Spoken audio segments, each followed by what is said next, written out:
प्रिय विद्यार्थियों, आज हम कक्षा 12 हिंदी की पाठ्यपुस्तक वितान भाग 2 के अध्याय 1 में वर्णित साहित्यकार मनोहर श्याम जोशी द्वारा रचित कहानी जिसका शीर्षक है सिल्वर वेडिंग का अध्ययन करने जा रहे हैं। सिल्वर वेडिंग कहानी जिसके रचनाकार है मनोहर श्याम जोशी।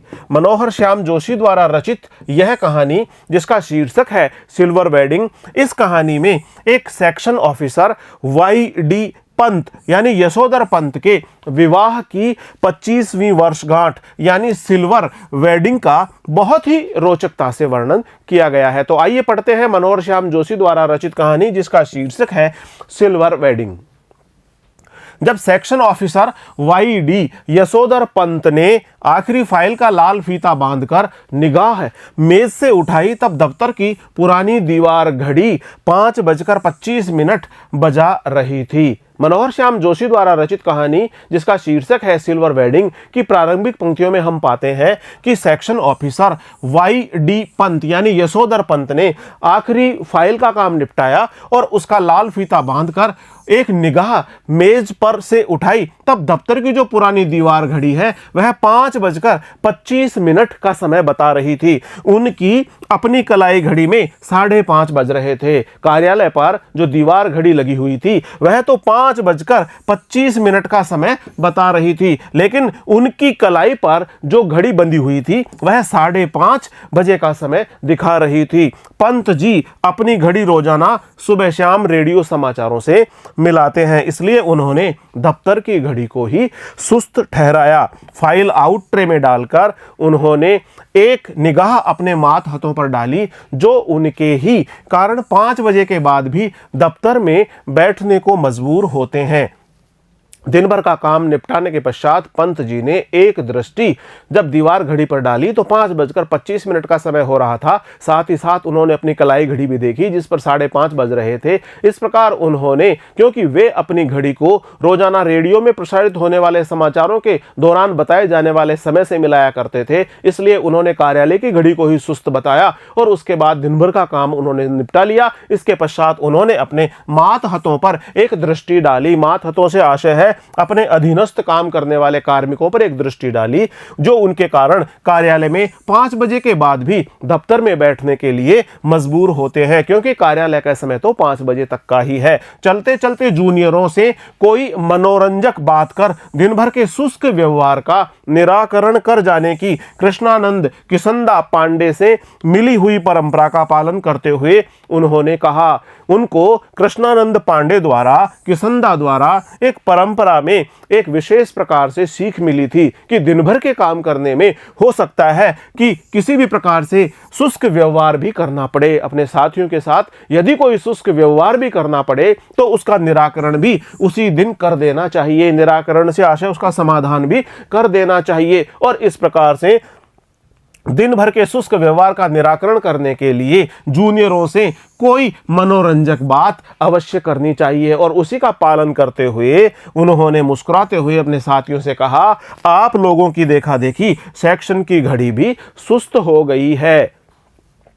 सीधे असिस्टेंट ग्रेड में आए नए छोकरे चड्ढा ने, जिसकी चौड़ी मोहरी वाली पतलून और ऊंची एड़ी वाले जूते पंत जी को समहाउ इम्प्रॉपर मालूम होते हैं, थोड़ी बदतमीजी सी की। सीधे ही असिस्टेंट ग्रेड में आया हुआ एक नया नवयुवक जिसका नाम था चड्ढा। ये जो नया नवयुवक चड्ढा था यह चौड़ी मोहरी वाली पतलून पहनता था और ऊंची एड़ी वाले जूते पहनता था। चौड़ी मोहरी वाली पतलून और ऊंची एड़ी वाले जूते पंत जी को समहाउ इम्प्रॉपर यानी किसी प्रकार से अनुचित महसूस हुआ करते थे, मालूम होते हैं। थोड़ी बदतमीजी सी की। एज यूजुअल बोला। जैसे ही पंत जी ने कहा कि जिस प्रकार से आज कार्यालय में लगी हुई घड़ी कुछ सुस्त चल रही है, उसी प्रकार से कार्यालय में उनके साथ काम करने वाले जूनियर कर्मचारी भी कुछ सुस्त ही काम कर रहे हैं। जैसे ही ऐसे कहा तो नए छोकरे चड्ढा ने थोड़ी बदतमीजी सी की। उसने कहा एज यूजुअल। एज यूजुअल से आशय है हमेशा की तरह, जैसे हमेशा होता है वैसे ही आज भी काम किया गया है। बड़े बाऊ, आपकी अपनी चूनेदानी का क्या हाल है? वक्त सही देती है। और उसने कहा कि आपकी चूनेदानी का क्या हाल है, यानी उसने घड़ी को चूनेदानी कहकर संबोधित करते हुए व्यंग किया। पंत जी ने चड्ढा की धृष्टता को अनदेखा किया और कहा मिनट टू मिनट करेक्ट चलती है। चड्ढा जी ने भी कहा कि मेरी घड़ी तो मिनट टू मिनट करेक्ट चलती है। चड्ढा की धृष्टता को एक तरफ अनदेखा करते हुए पंत जी ने कहा कि मेरी घड़ी तो मिनट टू मिनट करेक्ट चलती है, बिल्कुल सही चलती है। चड्ढा ने जो धृष्टता की, धृष्टता से आशय है बदतमीजी की, उस बदतमीजी को पंत जी ने अनदेखा किया। चड्ढा ने कुछ और धृष्ट होकर पंत जी की कलाई थाम ली। इस तरह की धृष्टता का प्रकट विरोध करना यशोधर बाबू ने छोड़ दिया है। मन ही मन वह उस जमाने की याद जरूर करते हैं जब दफ्तर में वह किसंदा को भाई नहीं साहब कहते और समझते थे। उनके बचपन के समय को याद करते हुए पंत जी इस बात के लिए बहुत प्रसन्न होते हैं कि बचपन में दफ्तर में वह किसंदा को भाई नहीं बल्कि साहब कहते थे और साहब बड़ा भाई और साहब ही समझते थे। घड़ी की ओर देखकर वह बोला, बाबा आदम के जमाने की है बड़े बाऊ यह तो। और चड्ढा ने पंत जी को चिढ़ाते हुए कहा कि आपकी घड़ी तो बाबा आदम के जमाने की है, अब तो डिजिटल ले लो एक जापानी। और उसने साथ ही साथ यह भी कहा कि जापान से बनी हुई एक डिजिटल घड़ी ले लो, सस्ती मिल जाती है। डिजिटल घड़ी सस्ती ही मिल जाती है। यह घड़ी मुझे शादी में मिली थी, हम पुरानी चाल के, हमारी घड़ी पुरानी चाल की। अरे यही बहुत है कि अब तक राइट टाइम चल रही है, क्यों कैसी रही? और उन्होंने कहा कि ये जो घड़ी मैंने बांध रखी है, यह कलाई घड़ी उनको विवाह में उपहार के रूप में मिली थी और अब तक भी बिल्कुल करेक्ट टाइम देती है, सही समय ये दिखाती है, राइट टाइम देती है यानी सही समय दिखाती है। इस तरह का नहले पर दहला जवाब देते हुए एक हाथ आगे बढ़ा देने की परंपरा थी। रेमजे स्कूल अल्मोड़ा में, जहां से कभी यशोधर बाबू ने मैट्रिक की परीक्षा पास की थी। नहले पर दहला यानी करारा जवाब देना। इस तरह नहले पर दहला यानी करारा जवाब देते हुए एक हाथ आगे बढ़ा देने की जो परंपरा थी, रेमजे स्कूल अल्मोड़ा में, जहां से कभी यशोधर बाबू ने मैट्रिक की परीक्षा पास की थी। इस तरह के आगे बढ़े हुए हाथ पर सुनने वाला बतौर दाद अपना हाथ मारा करता था। जब भी सामने वाला हाथ सामने प्रस्तुत करता तो सुनने वाला दाद देने के तरीके से उस पर हाथ अपना मारा करता था और वक्ता श्रोता दोनों ठठाकर हाथ मिलाया करते थे। ऐसी ही परंपरा किसंदा के क्वार्टर में भी थी, जहां रोजी रोटी की तलाश में आए यशोधर पंत नामक एक मैट्रिक पास बालक को शरण मिली थी। कभी यशोधर पंत को शरण मिली थी किसंदा के पास। किसंदा के क्वार्टर में भी एक बार यशोधर पंत नाम का एक मैट्रिक पास बालक आया था और उसे किसंदा के पास में शरण मिली थी। किसंदा कृष्णानंद पांडे यानी यशोधर बाबू को नौकरी पर लगाने वाले किसंदा ही थे। किसंदा कुंवारे थे और पहाड़ से आए हुए कितने ही लड़के ठीक ठिकाना होने के पहले उनके यहाँ रह जाते थे। ठीक ठिकाना होने से आशय है जब तक उनके रहने करने की व्यवस्थाएं और उनका रहने करने का स्थान तब तक तय नहीं होता, तब तक वे किसंदा के पास ही रहा करते थे। मैस जैसी थी, मिलकर लाओ पकाओ खाओ। मैस से आशय है भोजनालय, ऐसा भोजनालय जहां बहुत सारे लोगों का भोजन पकता हो। इस प्रकार का जो भोजनालय है, मैस है, वो जैसा भी था, मिलकर लाओ पकाओ और सब लोग मिलकर खाओ। यशोधर बाबू जिस समय दिल्ली आए थे, उनकी उम्र सरकारी नौकरी के लिए कम थी। कोशिश करने पर भी बाय सर्विस में वह नहीं लगाए जा सके। जैसा कि उनकी उम्र कम थी, इसलिए कोशिश करने के बावजूद भी वे बाय सर्विस में नहीं लगाए जा सके। तब किसंदा ने उन्हें मैस का रसोइया बनाकर रख लिया। यही नहीं, उन्होंने यशोधर को 50 रुपए उधार भी दिए कि वह अपने लिए कपड़े बनवा सके और गांव पैसा भेज सके। इस प्रकार से किसनदा ने यशोधर बाबू को सबसे पहले नौकरी पर लगाया। जैसे कि उनकी उम्र कम थी, इसलिए उनको सर्विस बॉय की नौकरी, बॉय सर्विस की नौकरी नहीं प्राप्त हो सकी, लेकिन किसनदा ने उन्हें रसोइया बनाकर रख लिया और 50 रुपए भी उनको दिए, जिससे वे कपड़े सिलवा सकें और पैसे कुछ गांव भी भिजवा सकें। बाद में इन्हीं किसनदा ने अपने ही नीचे नौकरी दिलवाई और दफ्तरी जीवन में मार्गदर्शन किया। किसनदा ने फिर उनको नौकरी भी दिलवाई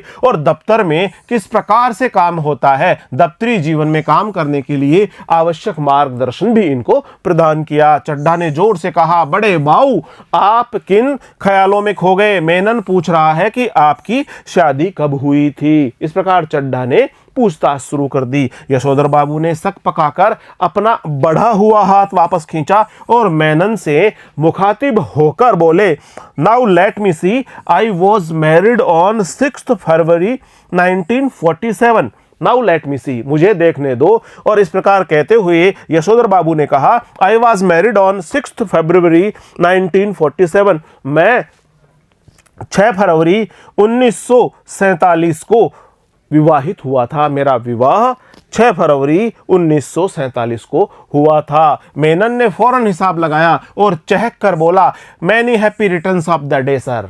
मेनन ने हिसाब लगाया और फिर चहक कर प्रसन्नता के भाव से बोला, many happy returns of the day sir, यानी यह दिन बार बार आए। Many happy returns of the day sir, आज तो आपका सिल्वर वेडिंग है। सिल्वर वेडिंग से आशय है शादी को पूरा 25 साल हो जाना। शादी के 25 साल होने पर शादी की जो 25वीं वर्षगांठ है उसको सिल्वर वेडिंग कहा जाता है। शादी को पूरा 25 साल हो गया है। यशोधर जी खुश होते हुए झेंपे और झेंपते हुए खुश हुए। यह अदा उन्होंने किसनदा से सीखी थी। खुश भी हुए, झेंपे भी खुश भी हुए, और यह अदा उन्होंने किसनदा से सीखी थी। चड्ढा ने घंटी बजाकर चपरासी को बुलाया और कहा, सुन भाई भगवान दास, बड़े बाबू से बड़ा नोट ले और सारे सेक्शन के लिए चाय पानी का इंतजाम कर फटाफट। यशोधर जी बोले, अरे ये वेडिंग एनिवर्सरी वगैरह सब गोरे साहबों के चौंचले हैं, हमारे यहाँ थोड़ी मानते हैं। वेडिंग एनिवर्सरी से है विवाह की वर्षगांठ। ये जो विवाह की वर्षगांठ मनाने का कार्यक्रम है, यह तो गोरे साहबों के चौंचले हैं। गोरे साहब से आशय है अंग्रेज लोगों के चौंचले हैं, हमारे यहाँ थोड़ी मनाते हैं, हमारे यहाँ तो वेडिंग एनिवर्सरी नहीं मनाते हैं। चड्ढा बोला, मिक्सचर मत पिलाइए गुरुदेव, चाय मट्ठी लूं, बस इतना ही तो सौदा है, इनमें कौन आपकी बड़ी माया निकली जानी है। चड्ढा ने कहा कि केवल चाय पानी पिएंगे, चाय मट्ठी, बस इतना ही तो सौदा है, इसमें कौन सी आपकी माया निकली जानी है, कौन सा आपका बहुत अधिक धन खर्च होने वाला है। यशोधर बाबू ने जेब से बटुआ और बटुए में से 10 का नोट निकाला और कहा, आप लोग चाय पीजिए, that too I do not mind. अगर आप चाय पीते हैं मुझे कोई दिक्कत नहीं है, लेकिन जो हमारे लोगों में कस्टम नहीं है उस पर इंसिस्ट करना, दैट मैं समहाउ इम्प्रॉपर फाइंड करता हूं।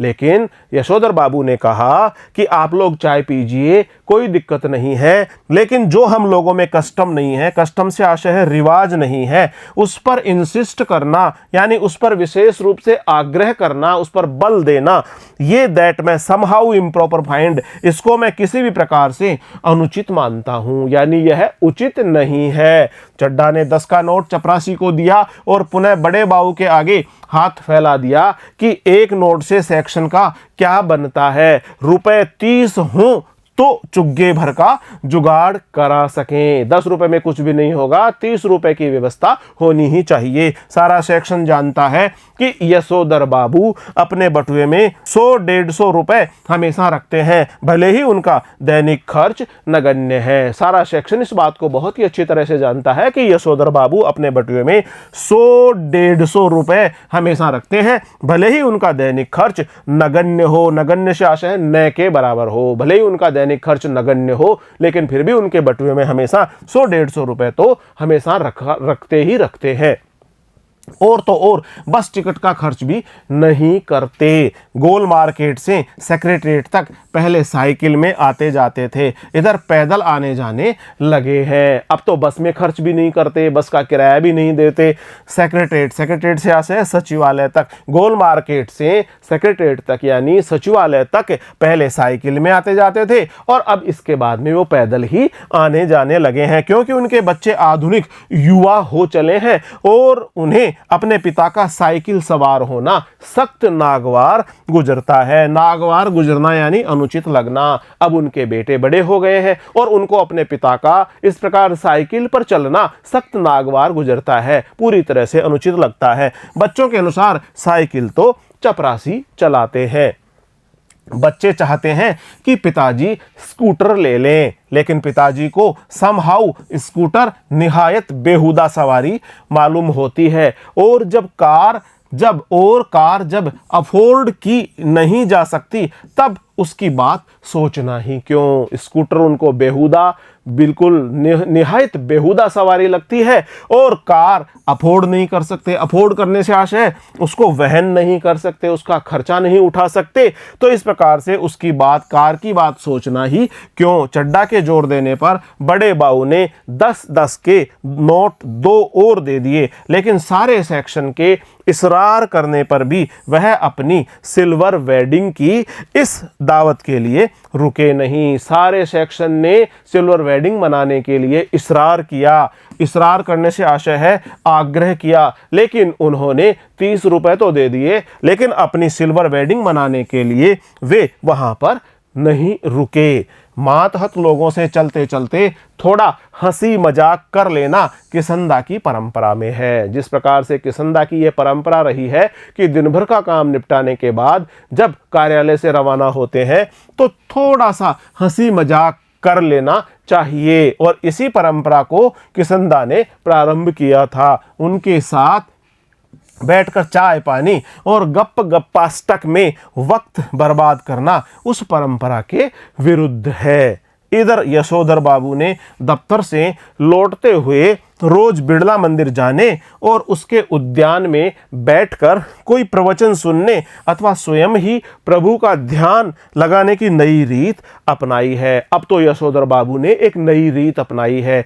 वे बिड़ला मंदिर में रोज ठहर जाते और या तो कोई प्रवचन सुनते या किसी प्रकार से स्वयं ही प्रभु का ध्यान लगाते। इस प्रकार से अब यशोधर बाबू जब भी दफ्तर से लौटते तो बिड़ला मंदिर उद्यान में कुछ देर के लिए ठहरते, या तो कोई प्रवचन सुनते अथवा स्वयं ही प्रभु का ध्यान लगाते। इस प्रकार की नई रीत यशोधर बाबू ने अपनाई है।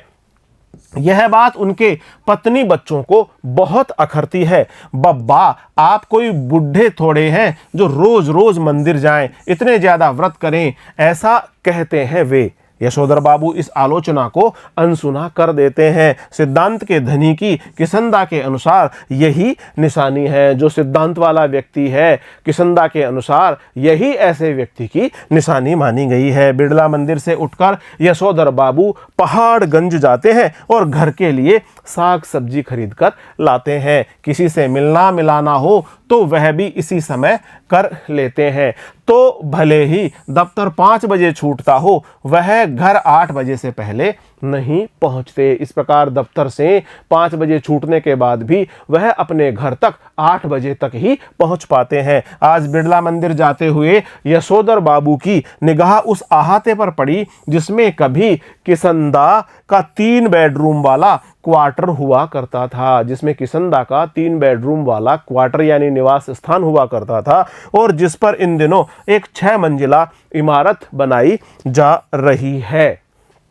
इधर से गुजरते हुए कभी के DIZ एरिया की बदलती शक्ल को देखकर यशोधर बाबू को बुरा सा लगता है। ये लोग सारा गोल मार्केट क्षेत्र तोड़कर यहाँ 1 मंजिला क्वार्टरों की जगह ऊंची इमारतें बना रहे हैं। यशोधर बाबू को पता नहीं कि वे लोग ठीक कर रहे हैं कि गलत कर रहे हैं। उन्हें यह जरूर पता है कि उनकी यादों के गोल मार्केट के दहाए जाने का गम मनाने के लिए उनका इस क्षेत्र में डटे रहना निहायत जरूरी है। निहायत यानी पूरी तरह से आवश्यक है। उन्हें एंड्रयूजगंज, लक्ष्मीबाई नगर, पंडारा रोड आदि नई बस्तियों में पद की गरिमा के अनुरूप D2 टाइप क्वार्टर मिलने की अच्छी खबर कई बार आई है। जैसा कि उनका पद था, जिस प्रकार से वे सेक्शन ऑफिसर के पद पर काम करते थे और उनको बहुत अच्छी अच्छी नई नई बस्तियों में भी D2 टाइप क्वार्टर मिलने की अच्छी खबर कई बार उनको मिली थी, मगर हर बार उन्होंने गोल मार्केट छोड़ने से इनकार कर दिया है। जब उनका क्वार्टर टूटने का नंबर आया तब भी उन्होंने इसी क्षेत्र की इन बस्तियों में बचे हुए क्वार्टरों में एक अपने नाम अलॉट करा लिया। एक क्वार्टर अपने नाम अलॉट करा लिया। अलॉट से आशय है एक क्वार्टर अपने नाम से आवंटित करा लिया।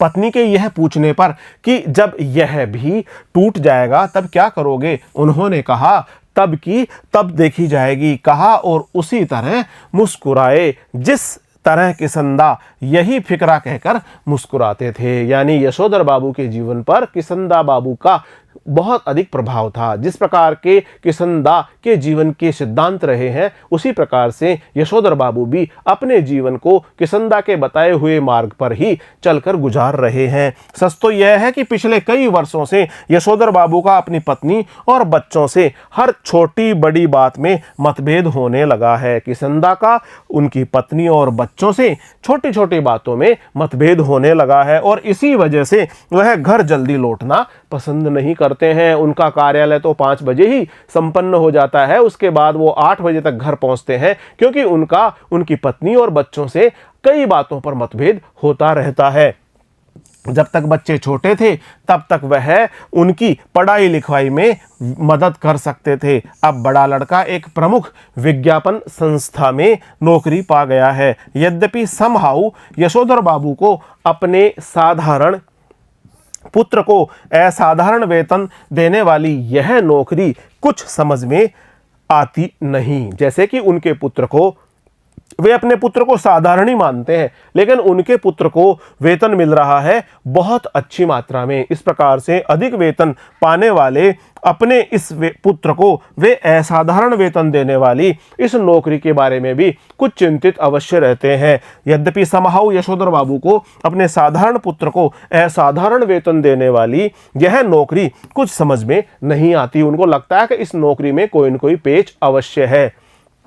वह कहते हैं कि 1,500 रुपया तो हमें अब रिटायरमेंट के पास पहुंचकर मिलता है। शुरू में ही 1,500 रुपया देने वाली इस नौकरी में जरूर कुछ पेंच होगा। जैसे कि उनके पुत्र को शुरू में ही 1,500 रुपया वेतन के रूप में मिलने लगा था और इस प्रकार से इतना पैसा यानी 1,500 रुपया वेतन के रूप में जब इस नौकरी से प्राप्त हो रहा है तो इसका मतलब यह है कि इस नौकरी में संभवतः कोई न कोई पेंच जरूर होगा। यशोधर जी का दूसरा बेटा दूसरी बार IAS देने की तैयारी कर रहा है। उनका दूसरा बेटा IAS की परीक्षा पास करने की तैयारी कर रहा है, भारतीय प्रशासनिक सेवा की तैयारी कर रहा है।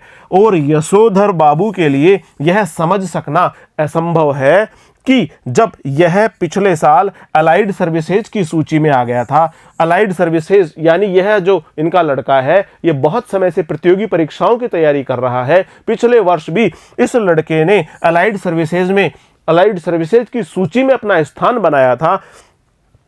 यशोधर बाबू के लिए यह समझ सकना असंभव ही है कि जब पिछले साल अलाइड सर्विसेज की सूची में माना काफी नीचे आ गया था तब इसने ज्वाइन करने से इनकार क्यों कर दिया। उस समय इन्होंने उस सेवा को स्वीकार नहीं किया और वहां पर नौकरी ज्वाइन नहीं की। उनका तीसरा बेटा स्कॉलरशिप लेकर अमेरिका चला गया है। तीसरा बेटा उसने छात्रवृत्ति प्राप्त की, स्कॉलरशिप ली और वह अमेरिका में चला गया है। और उनकी एकमात्र बेटी न केवल तमाम प्रस्तावित वर अस्वीकार करती चली जा रही है बल्कि डॉक्टरी की उच्चतम शिक्षा के लिए स्वयं भी अमेरिका चले जाने की धमकी दे रही है। उनकी एकमात्र पुत्री उसने अपने तमाम जो प्रस्तावित वर थे उन सबको उसने इनकार कर दिया, अस्वीकार कर दिया और अब वह चाहती है कि वह डॉक्टरी की पढ़ाई पढ़े और इसलिए वह अमेरिका जाने की धमकी दे रही है।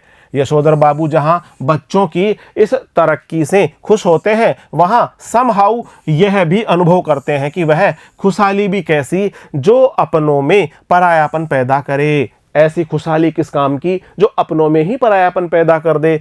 अपने बच्चों द्वारा गरीब रिश्तेदारों की उपेक्षा उन्हें समहाउ जचती नहीं, क्योंकि अब बच्चे बढ़ रहे हैं, बच्चों का आर्थिक स्तर भी बढ़ रहा है। इस कारण से वे अपने बच्चों द्वारा गरीब रिश्तेदारों की उपेक्षा जब देखते हैं तो यह उन्हें समहाउ जचती नहीं है। एनीवे, जनरेशनों में गैप तो होता ही है। सुना, ऐसा कहकर स्वयं को दिलासा देते हैं पिता, और पिता अपने आप को इस प्रकार कहकर दिलासा देते हैं, एनीवे जनरेशनों में गैप तो होता ही है। यानी जो अलग अलग पीढ़ियां होती है उनके अंदर समय के हिसाब से एक दूरी तो आ ही जाती है। यद्यपि यशोधर बाबू की पत्नी अपने मूल संस्कारों से किसी भी तरह आधुनिक नहीं है। यशोधर बाबू की पत्नी के जो मूल संस्कार हैं उनके अनुसार वे बिल्कुल भी आधुनिक नहीं है, तथापि बच्चों की तरफदारी करने की मात्र सुलभ मजबूरी ने उन्हें भी मॉड बना डाला है। लेकिन बच्चे चाहते हैं कि उनकी माताजी भी मॉड यानी आधुनिक दिखे,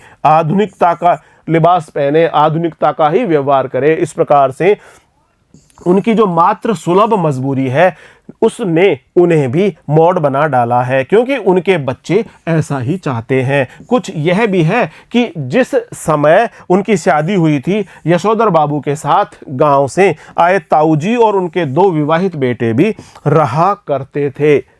इस संयुक्त परिवार में पीछे ही पीछे बहुओं में गजब के तनाव थे, लेकिन ताऊ जी के डर से कोई कुछ कह नहीं पाता था। यशोधर बाबू की पत्नी को शिकायत है कि संयुक्त परिवार वाले उस दौर में पति ने हमारा पक्ष कभी नहीं लिया। संयुक्त परिवार वह परिवार होता है जिसमें माता पिता, दादा दादी, चाचा चाची इत्यादि सब लोग एक साथ एक ही परिवार में रहते हैं, एक साथ ही भोजन पकाते हैं और सब लोग हिलमिल कर एक ही स्थान पर एक ही परिवार में संयुक्त परिवार के रूप में निवास करते हैं। संयुक्त परिवार वाले उस दौर में पति ने हमारा पक्ष कभी नहीं लिया। इस बात की शिकायत यशोधर बाबू की पत्नी को है कि यशोधर बाबू ने कभी भी संयुक्त परिवार में रहने के दौरान उनकी पत्नी का पक्ष कभी नहीं लिया, बस जिठानियों की चलने दी। जैसी जिठानियां चाहती थी वैसी ही, और उनके द्वारा किए गए कामों के द्वारा, उनके द्वारा बताए गए रास्तों के द्वारा, उनके द्वारा किए गए मार्गदर्शन के अनुसार ही सारा काम होता रहा। बस जिठानियों की ही चलने दी। उनका यह भी कहना है कि मुझे आचार व्यवहार के ऐसे बंधनों में रखा गया मानो मैं जवान औरत नहीं बुढ़िया थी, और मुझे एक पूरी तरह से आचार और व्यवहार के बंधनों में बांध करके रखा गया, पूरी तरह से मुझे दबा दिया गया। जितने भी नियम इनकी बुढ़िया ताई के लिए थे वे सब मुझ पर भी लागू करवाए। ऐसा कहती है घरवाली बच्चों से। बच्चे उससे सहानुभूति व्यक्त करते हैं। फिर वह यशोधर जी से उन्मुख होकर कहती है, तुम्हारी ये बाबा आदम के जमाने की बातें मेरे बच्चे नहीं मानते तो इसमें उनका कोई कसूर नहीं है। वे अपने पति यशोधर बाबू से कहती है कि अब तो बाबा आदम के ज़माने की ये बातें हैं, इनको यदि मेरे बच्चे जो आधुनिकता के प्रवेश में पले बढ़े हैं यदि ये नहीं मानते हैं तो इसमें उनका कोई कसूर नहीं है, उनका कोई दोष नहीं है। मैं भी इन बातों को उसी हद तक मानूंगी जिस हद तक सुविधा हो। सुविधा से आशय जिस हद तक ये सब सुविधाजनक लगे, मैं भी उसी हद तक इन बातों को मानूंगी। अब मेरे कहने से वह सब ढोंग ढकोसला हो नहीं सकता, साफ बात। अब तो मैं ढोंग ढकोसला नहीं कर सकती, साफ बात कह देती हूँ। धर्म, कर्म, कुल परंपरा सबको ढोंग ढकोसला कहकर घरवाली आधुनिकाओं का आचरण करती है तो यशोधर बाबू सानियल बुढ़िया चटाई का लहंगा या बूढ़ी मुंह मुहासे लोग करे तमाशे कहकर उसके विद्रोह को मजाक में उड़ा देना चाहते हैं, अनदेखा कर देना चाहते हैं। लेकिन यह स्वीकार करने को बाध्य भी हो जाते हैं कि तमाशा स्वयं उनका बन रहा है। उनकी पत्नी कहती है कि समय बदल रहा है, बाबा आदम के जमाने के विचार और क्रियाकलापों को छोड़ देना चाहिए, समय की आधुनिकता के साथ कदम से कदम मिलाकर चलना चाहिए। और अब तो यशोधर बाबू भी इस बात को स्वीकार करने लगे हैं कि उनका खुद का ही तमाशा बन रहा है। जिस जगह किसंदा का क्वार्टर था उसके सामने खड़े होकर एक गहरा निश्वास छोड़ते हुए यशोधर जी ने अपने से पूछा कि क्या यह बेटर नहीं रहता कि किसंदा की तरह घर गृहस्थी का बवाल ही न पाला होता और लाइफ कम्युनिटी के लिए डेडिकेट कर दी होती। वे किसंदा के क्वार्टर के सामने खड़े होते हैं और ये विचार करते हैं कि जिस प्रकार किसंदा ने विवाह ही नहीं किया, इस प्रकार यदि वो भी विवाह नहीं करते तो हो सकता है कि ये बेटर होता, बेटर से आज अधिक अच्छा होता कि वो विवाह ही नहीं करते, घर गृहस्थी के झंझट में ही नहीं पड़ते, तो उनकी लाइफ यानी उनका जीवन कम्युनिटी के लिए यानी समाज के लिए, समुदाय के लिए डेडिकेट कर दिया जाता, उस पूरी तरह समर्पित कर दिया जाता। फिर उनका ध्यान इस ओर गया कि बाल जति किसंदा का बुढ़ापा सुखी नहीं रहा। जिस प्रकार से किसंदा ने विवाह नहीं किया था, वे तो बाल जति के रूप में ही अपना जीवन गुजार चुके हैं। उनका जो बुढ़ापा है वह ज़्यादा सुख से भरा हुआ नहीं रहा। उनके तमाम साथियों ने हौज खास, ग्रीन पार्क, कैलाश, कहीं न कहीं जमीन ली, मकान बनवाया, लेकिन उसने कभी इस ओर ध्यान ही नहीं दिया। रिटायर होने के 6 महीने बाद जब उसे क्वार्टर खाली करना पड़ा तब हद हो गई। उसके द्वारा उपकृत इतने सारे लोगों में से एक ने भी उसे अपने यहाँ रखने की पेशकश तक भी नहीं की।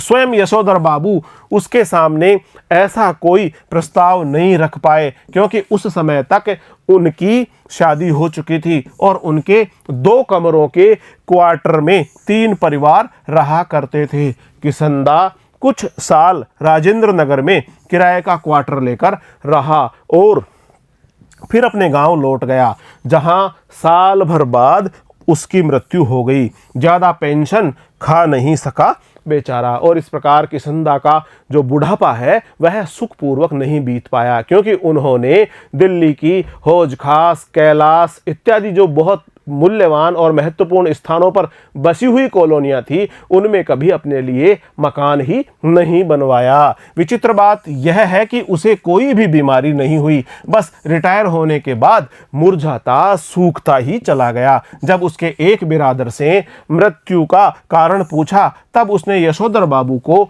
यही जवाब दिया, जो हुआ होगा, यानी पता नहीं क्या हुआ, यानी क्या हुआ पता नहीं, किस प्रकार से उनकी मृत्यु हो गई। किसंदा की मृत्यु होने का ठीक ठीक कारण क्या है इस बात के बारे में जानकारी नहीं है। जिन लोगों के बाल बच्चे नहीं होते, घर परिवार नहीं होता, उनकी रिटायरमेंट के बाद जो हुआ होगा से भी मौत हो जाती है, यह जानते हैं यशोधर जी। बच्चों का होना भी जरूरी है। इस प्रकार से विवाह करके सामाजिक जिम्मेदारी का निर्वहन करना भी बहुत आवश्यक है। इससे बुढ़ापा बहुत ज़्यादा सुखमय होने का संकेत भी प्राप्त होता है। ये आवश्यक नहीं कि बुढ़ापा सुखमय ही बीतेगा, लेकिन फिर भी विवाहित होने के पश्चात सामाजिक जिम्मेदारी का निर्वहन करना ही चाहिए। यह जानते हैं यशोधर जी, बच्चों का होना भी जरूरी है। यह सही है कि यशोधर जी के बच्चे मनमानी कर रहे हैं और ऐसा संकेत दे रहे हैं कि उनके कारण यशोधर जी को बुढ़ापे में कोई विशेष सुख प्राप्त नहीं होगा। लेकिन यशोधर जी अपने मर्यादा पुरुष किसंदा से सुनी हुई यह बात नहीं भूले हैं कि गधा पचीसी में कोई क्या करता है इसकी चिंता नहीं करनी चाहिए। कोई अपने बारे में कैसे काम करता है, कैसे सोचता है, किस प्रकार से शारीरिक परिश्रम करता है, किस प्रकार से वह गधा पचीसी करता है, इस बारे में ज़्यादा विचार नहीं करना चाहिए, नहीं सोचना चाहिए, इसकी चिंता नहीं करनी चाहिए, क्योंकि बाद में हर आदमी समझदार हो जाता है। यद्यपि युवा यशोधर को विश्वास नहीं होता, तथापि किसंदा बताते हैं कि किस तरह मैंने जवानी में 50 किस्म की खुराफात की है। ककड़ी चुराना, गर्दन मोड़ के मुर्गी मार देना, पीछे की खिड़की से कूदकर सेकंड शो सिनेमा देखाना। कौन कर्म ऐसा है जो तुम्हारे इस किसंदा ने नहीं कर रखा। जिम्मेदारी सर पर पड़ेगी तब सब अपने ही आप ठीक हो जाएंगे। यह भी किसनदा से विरासत में मिला हुआ एक फिक्रा है जिसे यशोधर बाबू अक्सर अपने बच्चों के प्रसंग में दोहराते हैं। किसनदा ने कहा था कि जैसे ही बच्चों को जिम्मेदारी मिलेगी उनका व्यवहार, कार्य करने का तरीका सब ठीक हो जाएगा। और यह बात भी, यह फिक्रा भी किसनदा से ही यशोधर बाबू को विरासत में प्राप्त हुआ है। उन्हें कभी कभी लगता है कि अगर मेरे पिता तब नहीं गुजर गए होते जब मैं मैट्रिक में था तो शायद मैं भी गधा पचीसी के लंबे दौर से गुजरता। जिम्मेदारी सर पर जल्दी पड़ गई तो जल्दी ही जिम्मेदार आदमी भी बन गया। अगर जिम्मेदारी जल्दी पड़ गई तो जिम्मेदार आदमी भी जल्दी ही बन गया। जब तक बाप है तब तक मौज कर ले। यह बात यशोधर जी कभी कभी तंजिया कहते हैं। तंजिया से आशय है व्यंग में भरकर कहते हैं, व्यंग्यात्मक रूप में कहते हैं कि जब तक बाप है मौज कर लीजिए। लेकिन कहते हुए उनके चेहरे पर जो मुस्कान खेल जाती है वह बच्चों पर यह प्रकट करती है कि बाप को उनका सनात होना, गैर जिम्मेदार होना कुल मिलाकर अच्छा लगता है। यशोधर बाबू कभी कभी मन ही मन स्वीकार करते हैं कि दुनियादारी में बीबी बच्चे उनके अधिक सुलझे हुए हो सकते हैं, लेकिन 2 के 4 करने वाली दुनिया ही उन्हें कहाँ मंजूर है जो उसकी रीत मंजूर करे। दुनियादारी के हिसाब से बच्चों का यह कहना सही हो सकता है कि बब्बा ने DDA फ्लैट के लिए पैसा न भर के भयंकर भूल की है। जो DDA यानी दिल्ली डेवलपमेंट अथॉरिटी, जो दिल्ली के अंदर विशेष रूप से यह जो अभियान था जिसके अंतर्गत आवास आवंटित किए जाते थे, उन फ्लैट्स के लिए यशोधर बाबू ने पैसा नहीं भरा और इस प्रकार से ऐसा नहीं करके बहुत भयंकर भूल की है। किंतु समहाउ यशोधर बाबू को किसनदा की यह उक्ति अब भी जचती है। मूर्ख लोग मकान बनाते हैं, सयाने उनमें रहते हैं। जब तक सरकारी नौकरी तब तक सरकारी क्वार्टर, रिटायर होने पर गांव का पुश्तैनी घर। बस गांव का पुश्तैनी घर टूट फूट चुका है और उस पर इतने लोगों का हक है कि वहां जाकर बसना, मरम्मत की जिम्मेदारी ओढ़ना, बेकार के झगड़े मोल लेना होगा। इस बात को यशोधर जी अच्छी तरह समझते हैं। बच्चे बहस में जब यह तर्क दोहराते हैं तब उनसे कोई जवाब देते नहीं बनता। उन्होंने हमेशा यही कल्पना की थी और आज भी करते हैं कि उनका कोई लड़का रिटायर होने से पहले सरकारी नौकरी में आ जाएगा और क्वार्टर उनके परिवार के पास बना रह सकेगा। अब भी पत्नी द्वारा भविष्य का प्रश्न उठाए जाने पर यशोधर बाबू इस संभावना को रेखांकित कर देते हैं। वे कहते हैं कि यदि उनका परिवार का कोई भी सदस्य, उनका कोई भी पुत्र यदि सरकारी नौकरी में आ जाएगा तो अभी वे जिस सरकारी क्वार्टर में रह रहे हैं उसी क्वार्टर में वे आगे भी रह सकेंगे। जब पत्नी कहती है अगर ऐसा नहीं हुआ तो आदमी को तो हर तरह से सोचना चाहिए, तब यशोधर बाबू टिप्पणी करते हैं कि सब तरह से सोचने वाले हमारी बिरादरी में नहीं होते हैं, उनमें तो एक की तरह से सोचने वाले होते हैं, कहते हैं और कहकर लगभग नकली सी हंसी ही हंसने लग जाते हैं। जितना ही इस लोक की जिंदगी यशोधर बाबू को यह नकली हंसी हंसने के लिए बाध्य कर रही है, उतना ही वह परलोक के बारे में उत्साही होने का यत्न कर रहे हैं। तो उन्होंने बिड़ला मंदिर की ओर तेज कदम बढ़ाए, लक्ष्मी नारायण के आगे हाथ जोड़े, असीक का फूल चुटिया में खोसा। असीक का फूल से आशीर्वाद है। मंदिर में भगवान के चरणों से उठाए हुए आशीर्वाद के फूल उन्होंने अपनी चुटिया में खोसे और पीछे से उस प्रांगण में जा पहुंचे जहां एक महात्मा जी गीता पर प्रवचन कर रहे थे। अफसोस आज प्रवचन सुनने में यशोधर जी का मन खास लगा नहीं। आज तो प्रवचन सुनने में यशोधर जी का मन खास रूप से लगा भी नहीं।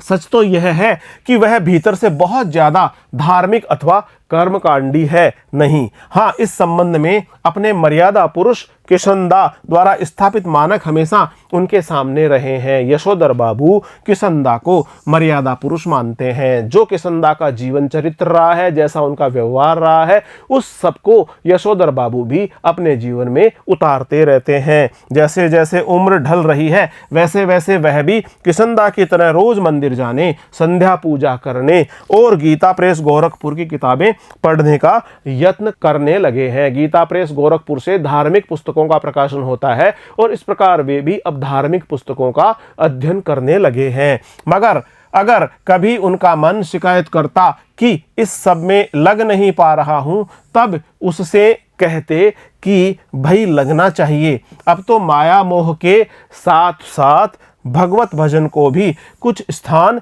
देना होगा कि नहीं। नई पीढ़ी को देकर राजपाट तुम लग जाओ। वाट वन प्रदेश की जो करते हैं, जैसा करते हैं करे।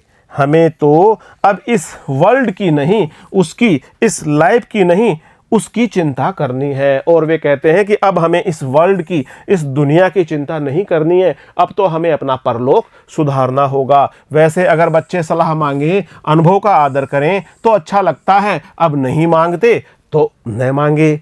यशोधर बाबू ने फिर अपने को झिड़का कि यह भी क्या हुआ कि मन को समझाने में फिर भटक गए। गीता महिमा सुनो, सुनने लगे, मगर व्याख्या में जनार्दन शब्द को सुनाई पड़ा तो उन्हें अपने जीजा जनार्दन जोशी की याद हो आई। जैसे ही प्रवचन में जनार्दन शब्द उन्होंने सुना और उनको अपने जीजा जनार्दन जोशी की याद हो आई। परसों ही कार्ड आया है कि उनकी तबीयत खराब है। यशोधर बाबू सोचने लगे कि जीजा जी का हाल पूछने अहमदाबाद जाना ही होगा। ऐसा सोचते ही उन्हें यह भी ख्याल आया कि यह प्रस्ताव उनकी पत्नी और बच्चों को पसंद नहीं आएगा। सारा संयुक्त परिवार बिखर गया है। पत्नी और बच्चों की धारणा है कि इस बिखरे परिवार के प्रति यशोधर जी का एक तरफा लगाव आर्थिक दृष्टि से सर्वथा मूर्खतापूर्ण होगा। संयुक्त परिवार में यदि रहते तो यह जितने भी मेल मिलाप है, जो परिवार की जिम्मेदारियां हैं, उन पर होने वाला खर्च भी सब लोग मिलकर उठाते।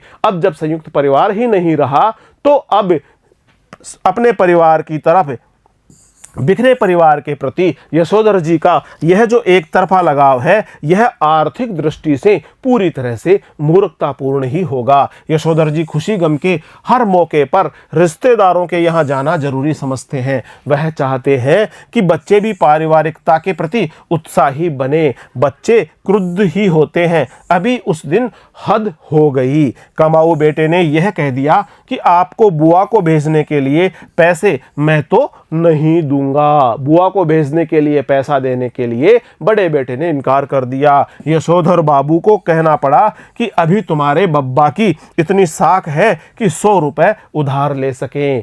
और उन्होंने भी जोश ही जोश में कह दिया कि तुम्हारे अब्बा की, यानी तुम्हारे पिता की इतनी साख है कि वे 100 रुपया उधार लेकर भी बुआ को भिजवा सकते हैं।